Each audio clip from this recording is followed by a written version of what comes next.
A tank is 70 tons of self-propelled mobile death fortress, which is, if you go past the rather serious nature of what it's for, cool. Fundamentally cool.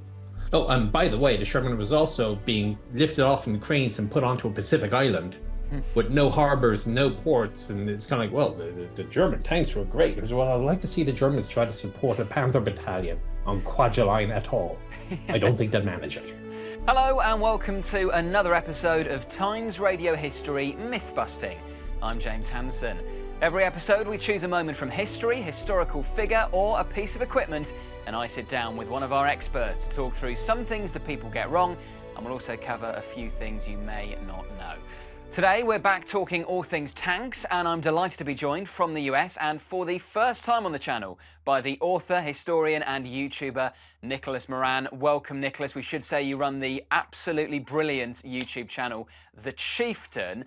Tell us a little bit about the channel and also tell us why you think people are still so fascinated by tanks. Well, tanks are cool. It's kind of weird. If you have a look at there's a strange crossover between people who like tanks and people who like trains. I don't know why, but on every tank-related Discord or whatever, there's always train. We think it's just because of the heavy machinery, because it's the ultimate expression of man's ability to deal with the problems of locomotion. And it's a simple industrial answer to a problem. Okay, yes, you got the guys that like rockets and everything else. But a tank is 70 tons of self-propelled mobile death fortress, which is, if you go past the rather serious nature of what it's for, cool. Fundamentally cool. The channel itself is military history, focusing mainly on armored vehicles. I particularly like the Cold War because I can access the vehicles and do reviews of them from inside and outside. I tend to use it as a tanker's perspective and not provide the information that's just available on Wikipedia. You know, you go to, oh, what is the M60A3? Well, Wiki will tell you how much armor it's got and what the horsepower of the engine is, but it's not going to tell you, well, yeah, this is cleverly laid out, or, oh, the engineers thought about this when they tried it. I also tried digging into archive reports, look into what we've got in either, let's say the most recent trip was to the National Armor Cavalry Collection in Fort Moore, Georgia. I've gone to the National Archives in DC, and regional archives in Chicago, just trying to see what's out there. Because there's a lot in the archives that, and I know this happens in other areas as well, is that there's a lot of history by repetition. A reputable author says something, and it gets continued and continued, but it's like a game of telephone that it kind of changes a little bit somewhere. And then you go back to the archive and you realize, aha, here's the origin. So I think that kind of leads us to where we are here. Yeah, I mean, that is really interesting. We'll get into your 5 tank myths in a moment, Nicholas, but do you think that is partly where the number of tank myths comes from, just the fact things have been lost in communication down the years? Partially. The other partial issue is, what is the information used for? So since, let's say, especially since World War II, tank information in the common sphere, let's say we'll ignore professional work with the Army, but just say the average person watching this, you or me, whatever, but when I was 20 years old, it was from movies and it was from games. And so things that were appealing to either movies or games is what became popular conception of popular knowledge. So everybody loves George Patton because there's a couple of great books and there was a fantastic movie, a brilliant movie. I think Patton is seriously overrated, but it was a brilliant movie. When you're playing war games, so okay, I'm going to place a little model Panther on the table, and I'm going to place a little model Sherman on the other end of the table. And well, the Panther is probably going to win because what is important for a war game is not important for winning a war. There's the appeal, the popular appeal is what is getting the emphasis at the detriment of everything else. And is that how you originally got interested in tanks? Was it through things such as games and movies? Probably games. And I'm trying to remember which came first. But I am a tanker by trade. I'm an armor officer in the US military. And I got into tanks at about the same time as I started volunteering at the Tank Museum in California, the now defunct Littlefield collection, which has now moved to Stowe, Massachusetts. If you happen to be in the Boston area, there's a fantastic tank museum there. And so I've been tanking, or at least wearing armor brass, for 20-something years. The problem is you get promoted enough times, they take your tank away from you, or your Bradley away from you, and they give you a desk. So I've been driving a desk for the army for God knows how many years at division staff. But well, no, listen, Nicholas, we're that's the delighted nature to of the have you career. with us on Times Radio History today. Let's get into your 5 All right. myths about tanks, starting with number 1. And this is that the US tanks in World War II were never actually meant to fight enemy tanks. Now, clearly this didn't happen in practice, but where does this myth come from? Like a lot of myths, there is a tiny kernel of truth somewhere behind it. And that comes to when they were inventing what to do with armored divisions, armored force. It was created, the US was very, very late into the armored unit game. For a hugely mechanized country, the army was very slow to get in on the whole business. So when they were developing, okay, we're going to come up with an armored division, what is it going to be used for? And the armored division was going to be used for exploitation, for basically rampaging around the enemy rear areas, shooting up soft targets, surrounding enemy frontline units, either forcing them to withdraw or fight from 2 fronts. It was not designed to sit opposite an enemy unit and punch its way through. It could, in theory, but it wasn't really designed for it. It was considered to be an inefficient use of a tank. Whereas on the defense, let's say, you have tank destroyers, you have anti-tank guns, you have infantry divisions, you have all these other units that do all the static slugging it out sort of thing. So yes, at the operational level, an armored division was not intended to slug it out with enemy armored divisions. It was a waste of resources. You're just butting heads. You're supposed to use your point of advantage. However, people forget that although there is an operational level concept, the tactical level concept is entirely separate. So whilst you are marauding around in the enemy rear area, you might actually find a tank or two. And your job is going to be to shoot the tank. And because it's there, you can't not shoot at it. And also for the tank's other role of infantry support.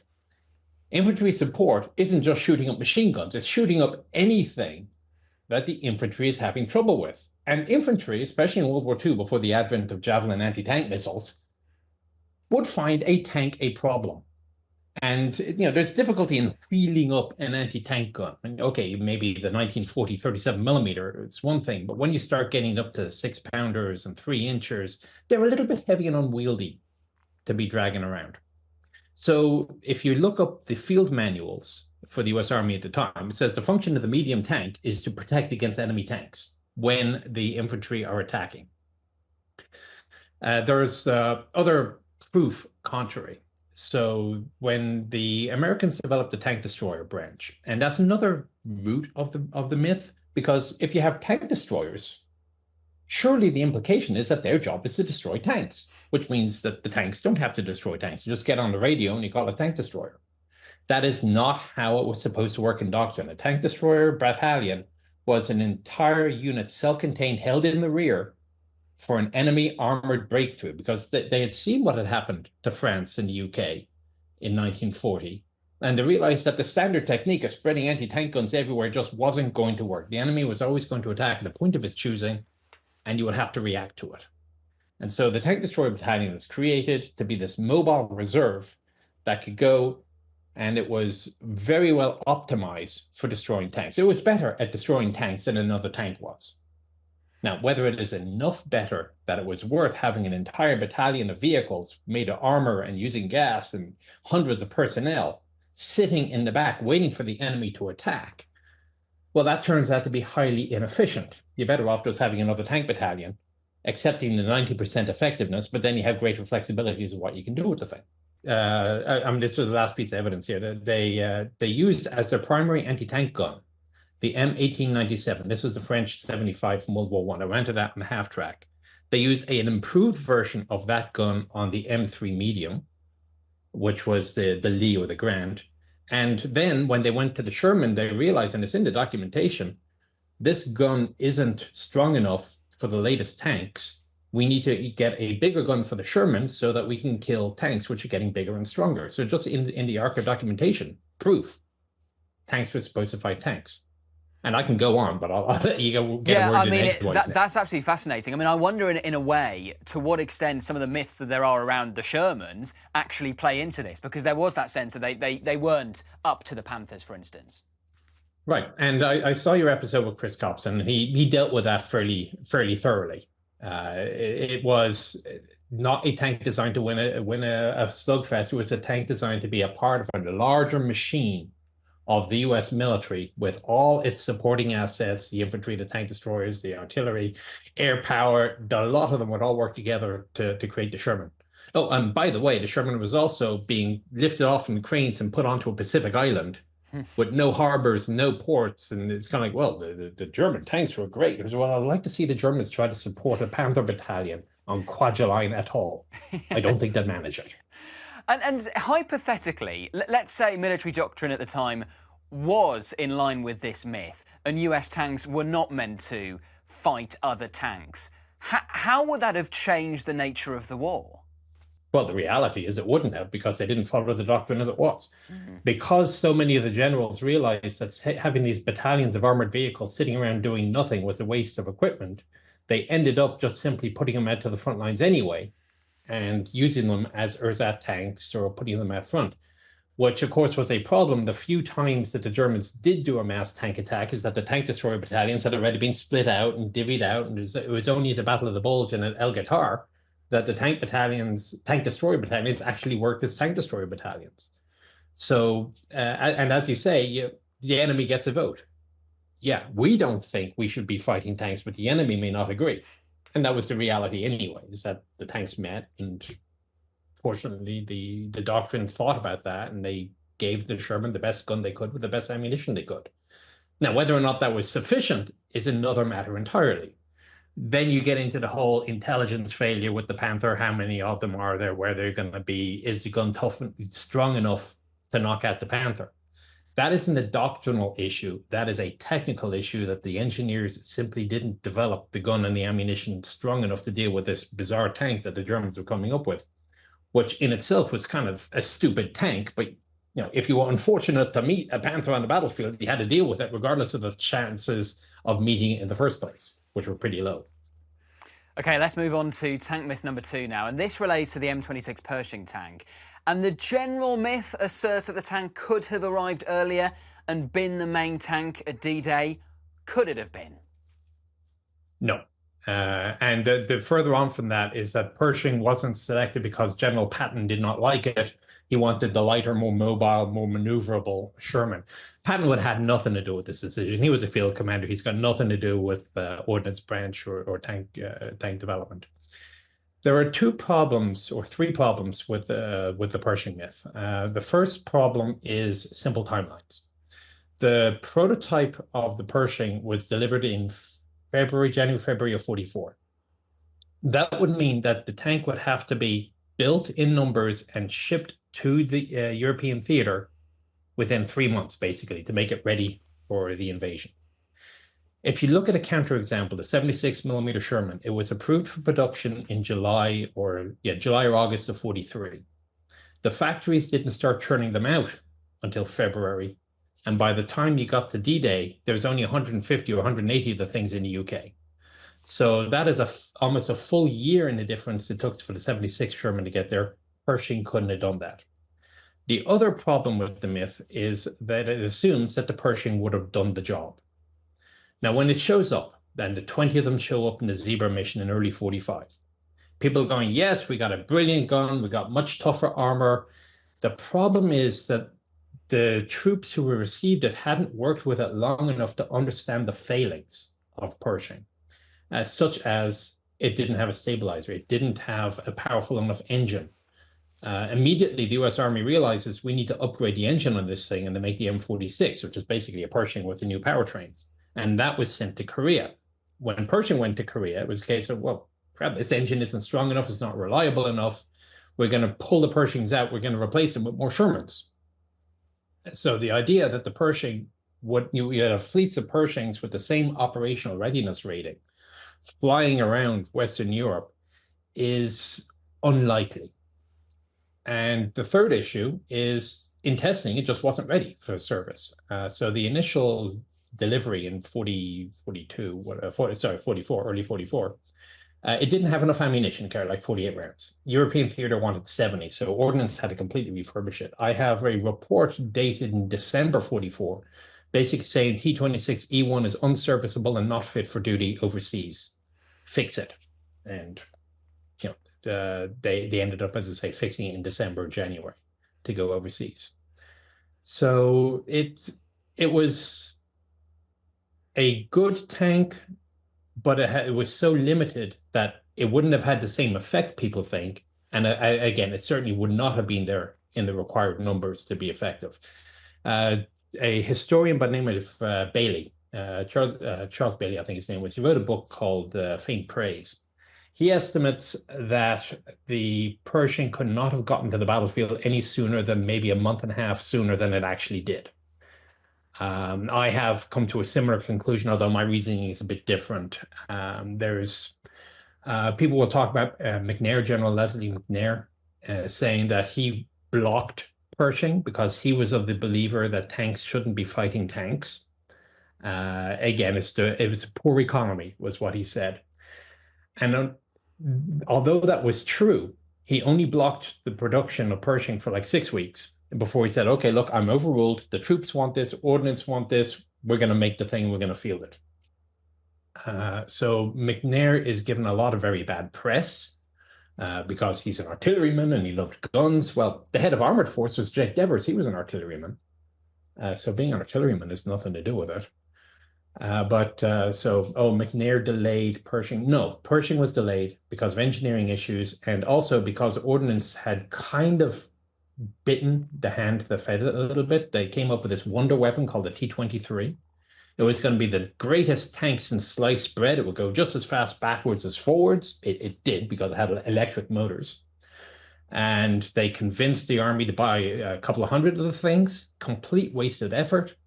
The army didn't use them, but after that, the M5 tank destroyer, which was approved but never entered service, the M7 tank, which they built an entire factory for the thing, and they ended up building 13 before they canceled production, realizing it was a waste of time. I can understand why armored ground forces are going, let's wait and make sure this is genuinely working before we ship it overseas. And that is a philosophical difference they had with the Germans. So the Germans, they would develop this new tank. They built 2 of them for prototype testing. Let's say Dickermax or the Panzerselbstfährlefett II tank destroyer. They'll send them out to the front and let's see what happens. The US policy was, quote, we refuse to consider the combat zone as a testing agency. And they wanted to be absolutely certain that whatever equipment went overseas would work as advertised. The advertisement may not have been that great, but at least the troops would be able to rely on a certain level of capability, which is why AGF refused to send anything overseas until it was absolutely certain it worked. I mean, that is really interesting because I suppose there would be those who say, well, hang on, if you could have got it to the front line that much quicker, would it have made that much of a difference? But you're saying actually it would probably be a less effective tank had you rushed it through. Correct. Because the thing would break down, and it's a bit bigger than a Sherman. You transport fewer of them. You have to send more spare parts because the thing is breaking down more often. Now the counter argument is, yeah, but it still is tougher and with a bigger gun. So maybe the space that you save by not having to send 3 Shermans, which got blown up by a Panther, equates to all those other parts that you now have to ship over to keep the Pershing going, is arguable. But bearing in mind that Pershings were still knocked out by Tiger and Nashorn and even artillery, out of the 20 that went overseas in time for the end of the war, I think 3 of them were knocked out in combat. Some were later repaired, but they were knocked out regardless. So it's still not an instant win. Okay, let's move on to tank myth number 3 now. And I think all of our viewers will be aware of Germany's infamous Blitzkrieg in World War II. But did the Germans invent it, Nicholas? Yeah, not the other derivative of that is that Guderian invented Blitzkrieg. Now, if you go to the Deutsches Panzer Museum in Munster and you said something like the Germans invented Blitzkrieg, they will slap you silly and then tell you to look at that information panel over there. And if you say Guderian invented Blitzkrieg, they will slap you on the other side and tell you to go look at that other panel and learn names like Lutz. The problem is Blitzkrieg as a concept didn't exist. So there's a German historian, Karl-Heinz Frieser. He wrote the Blitzkrieg legend, which is actually the campaign of the fall of France. But the entire first chapter is why Blitzkrieg is not a real thing. The Germans performed what was called Bewegungskrieg, which is maneuver warfare, which is basically the same type of warfare that they've been doing since the late 1800s. They've just been using tanks instead of cavalry and infantry to do it. Now, the idea of maneuver warfare, just as I say, it's 50, 60 years old by the time of World War II, if not older. Other countries have also figured out the concepts of maneuver warfare. It's not new or unique to Germany. And Guderian was a brilliant practitioner of maneuver warfare. And again, the head of the Panzer Museum will talk to you at length about this. He didn't invent it, but he was very good at doing it. But because he wrote a book called Panzer Leader, and then before that he wrote Achtung Panzer, which is more of an informational pamphlet to the rest of the army saying, by the way, this is what tank doctrine is and how it's supposed to be used. He didn't invent the doctrine, he just wrote the book saying this is what the doctrine is. He gets a lot of the emphasis on how it was developed. But the reality is, I mean, if I was to say what was the first country to send an armored division to war, most people would not say Italy, but it was during the invasion of Albania. Now, they didn't fight because the Albanians kind of turned over and surrendered immediately, even to the Italians, which is probably saying something. There's actually another myth about the Italians being completely incompetent, and they weren't. But that's beside the point. But the Italians had an armored division that they used in the late 30s. The British were playing around with armored divisions. The Japanese had some fairly good successes using mechanized warfare in the late 30s against the Chinese. The idea was not unique to Germany. What the Germans did better at it was they were very good at decentralized communications. They were good at planning combined arms work. The Luftwaffe was willing to blow up ground targets, whereas the RAF or the Army Air Corps either wanted to do strategic bombing or fighter plane versus fighter plane glory. Getting down in dirt and helping out the blokes in the mud was not considered something that the Air Forces wanted to do. And there's reports from North Africa basically saying, look, we need to change this mentality and make aircraft a more integral part of the ground fighting force. So the Germans had that from the beginning. So that's why you get the Stukas and the Panzers, and that, of course, creates the panic in the US. So, okay, let's create the tank destroyers, which have anti-tank guns and anti-aircraft guns. So the idea that the Germans were inventors of it is false. That the Germans were excellent at it and better than pretty much any other country in 1939, we'll say 1940 because they had to learn some lessons in Poland, is true. I mean, that's probably the crucial point, isn't it? Maybe where this myth comes from is that Blitzkrieg is arguably the most infamous example of this type of maneuver warfare. It's like when a musician covers a song and the cover song becomes more famous than the original. Is that kind of where it comes from? If you were to use the word Blitzkrieg, which, again, the Germans really don't like it when you do, yes, that's probably a fair analogy. If you use the word Blitzkrieg to define the German method of maneuver warfare, the uniquely German as practiced by the Germans, yes. And it was fascinating that you mention how the Italians actually were not the kind of, disorganized rabble that they're sometimes made out to be. In fact, we've done a whole episode on that on Times Radio History Myth-Busting, so go and check that out. But there's also this myth as well, and I don't know if this is a myth, there's this claim that actually the British in World War I somehow invented a form of Blitzkrieg. Is there any truth in that? You, how do you define maneuver warfare then? Because yes, even in World War One, they were still trying to go for maneuver. I mean, they all realized that this slugfest in the trenches was just getting people killed, and they're all in the hope of this breaking through. So yes, you have, let's say, the Whippet tanks, the light tanks that the British developed, that were supposed to go marauding around in the enemy rear areas. Well, the problem is that this is still a 1917, 1918 tank. It only will maraud for X many miles before it breaks down. So, in terms of maneuver warfare, no, because at the operational level, the tanks were not capable of doing it. They were only able to do it at the tactical level simply because that's all the engineering was capable of doing. Now, when you come up with folks like Fuller and Littleheart that came up with their somewhat excessive ideas of fleets of nothing but tanks, I mean, the infantry quite literally were just supposed to hold the tank parks. Yeah, whilst the tanks did all the killing and all the driving around on their own. Yes, as a concept, we're going back into maneuver warfare. But again, as execution, and the 1930s and late 20s is full of all sorts of experimentation. What is the correct balance for an armored force? And every country gets it wrong. Every country goes too heavy in tanks and not heavy enough in infantry. The Germans, of course, figure it out after Poland. The British figure it out after France and what have you. The French kind of never really figured it out, and then they got overrun. Well, it's funny you mentioned the French, actually, because that takes us on to your penultimate myth, Nicholas. This is the French Char B1 tank. It's obviously quite a well-loved tank, but was it all it was cracked up to be? It was easily the best tank from the 1920s to see combat in World War II. Now, people, well, hang on a second. The French only entered service in 1937 in the B1, and then the B1 bis, the common version was like 1938, 1939. How can you say best tank in the 1920s? Well, look at when the prototypes were developed. The concept vehicles were delivered in 1925. The program was started in the early 1920s. This is a tank that is so archaically designed that it has an engine room.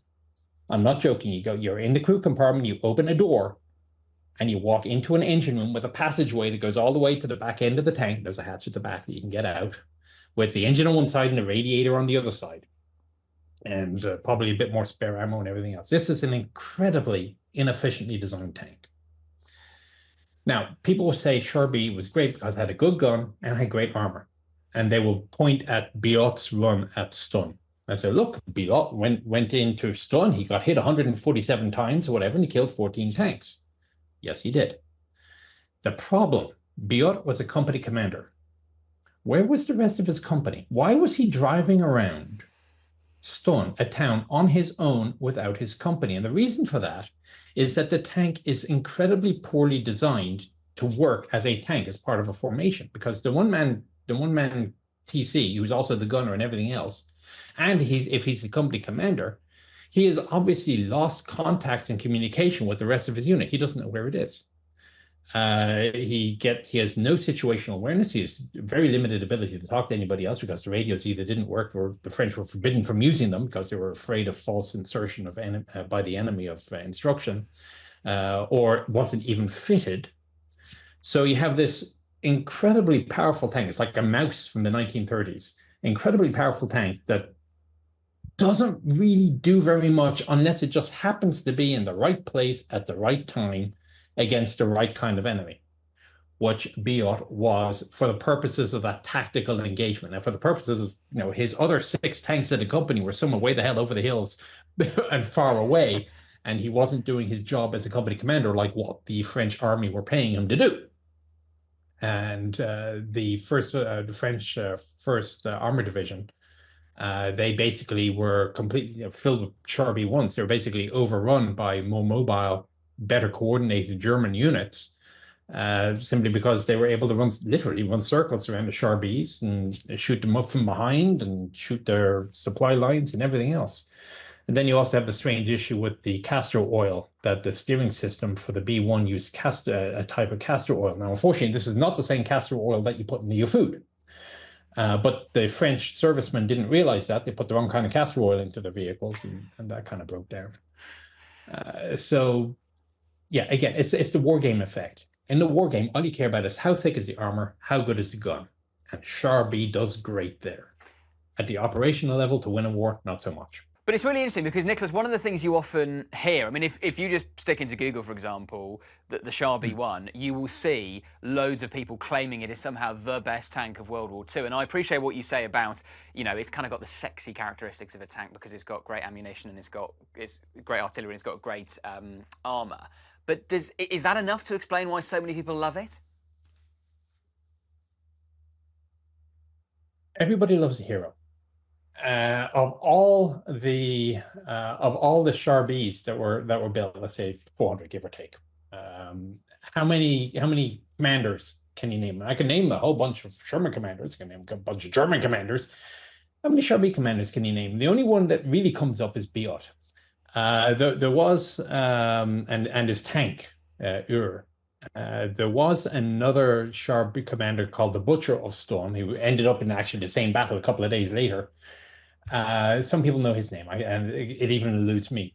But the reason I think is that they only know Biot's name is he is the only one to have been particularly successful with his Char B1. So he goes in and he has this moment of glory, this one simple short moment of glory where he wipes the floor and everything. And what happened at the time? Well, it ends up abandoned and lost to the Germans later on in the campaign. But nobody cares about that. They only care about the moment of glory. And I think that's possibly because everybody loves a hero. That's possibly why the Char B1 also has this mythology behind it. So not only is it good for war games, computer games or board games, but it also has, you can point to it and say, look, this did fantastically in one single battle. Or in this battle, as an example, then you can go to the internet and say, yeah, but look what happened to Biot the Stone. And people don't like to talk about the times when, like, the first DCR was surrounded and destroyed with all of its Char Bs and I think there were Hotchkisses. People don't talk about that because they lost. Which actually goes back a little bit to the Blitzkrieg thing as well. So if people complain about French doctrine being bad and the Maginot Line, well, the Maginot Line actually worked very well and it made a lot of sense for what it was supposed to do. But up north, where the French doctrine was actually used correctly at the Gamblu Gap and at Hanot, two German panzer divisions ran head on into the French and they hit a brick wall. They said they suffered fires, artillery such as they had never even seen in the Great War. The French doctrine could work. The execution of the doctrine was absolutely terrible. So again, that's why people don't talk about it, because it didn't work in practice. Now, you can blame the generals for it, not the doctrine, but regardless, you can't use it as a glory item. You can't talk about it because it didn't really work out well in the end. So I think that's where you get the Char B. Okay, let's move on to your final myth now, and this takes us into the 21st century, even up to the modern day. Have drones made tanks obsolete?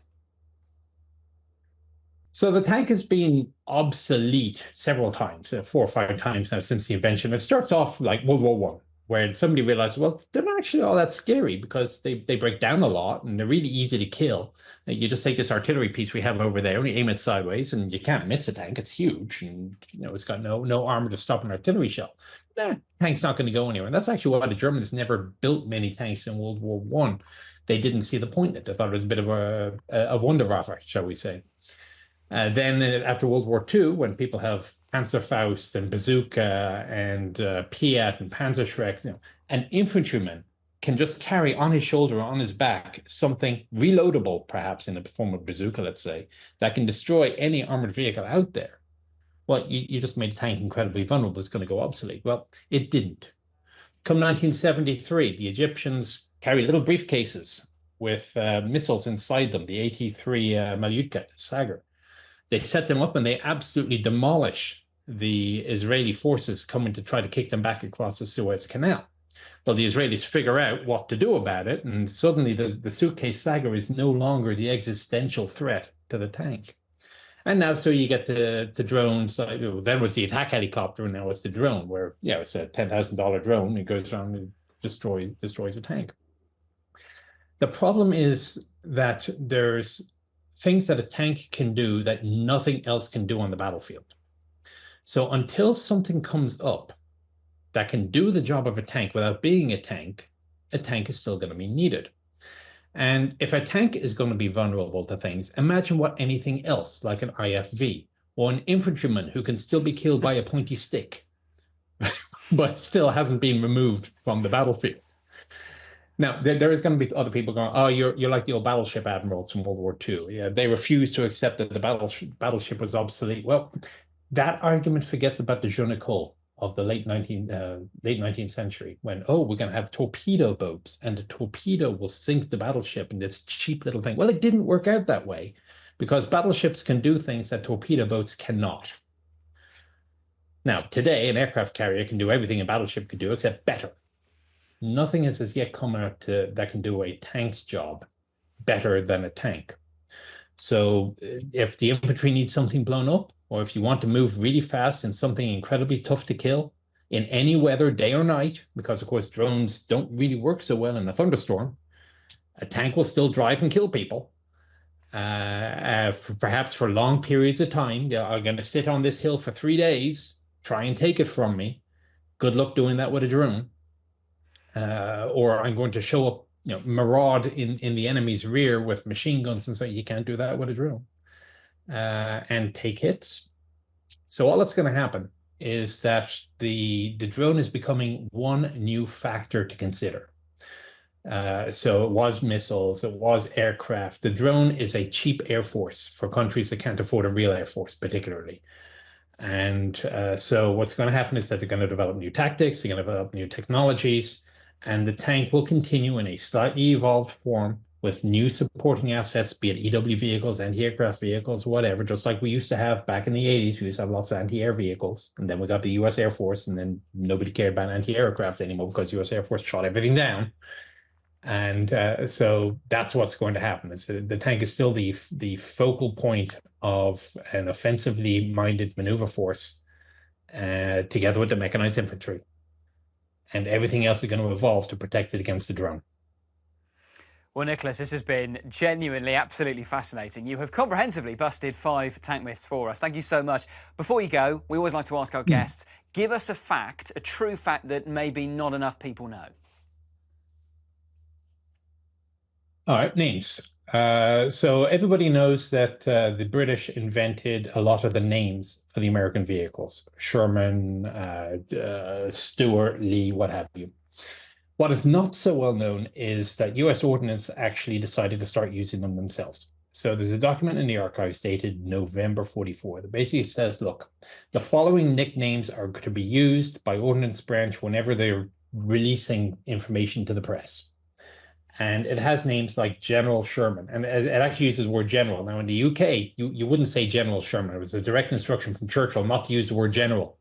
And just in case, I guess there was a General Sherman somewhere involved. But the US said General Sherman, General Jackson, General whatever. And there were names for a few of them. Bazooka was officially named by, or used by, as a nickname by the Ordnance Department. Now, this wasn't an official name. This was an official nickname, if you understand the difference. So today, Abrams is the official name for the M1 tank. Booker is the official name for the M10 combat vehicle.